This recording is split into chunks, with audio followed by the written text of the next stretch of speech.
Hello, this is RICKY, the YouTube Tech Guy. Hey guys, we are here at the Samsung booth, and this is a really cool new projector they are coming out with. It's called the Premier 5. So it's this little box right here, this white box right here. It's a small, short throw projector that can project up to a 100-inch screen, 1080p display at 500 ANSI lumens, and it really is impressive just for the quality that it displays.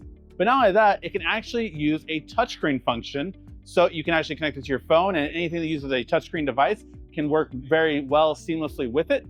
Plus, you also have the ability to actually lock the screen and have a trace out for a really cool effect to be able to get a drawing so your kids can actually draw with it really nice and seamlessly.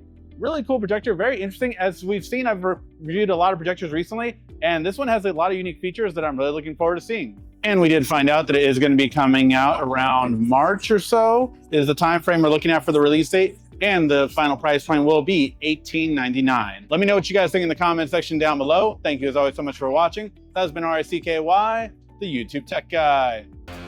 Thank you so much again for watching. Make sure to like, subscribe, and comment down below. Also, follow me on social media at YouTube Tech Guy. And check out some more great tech videos on your screen right now.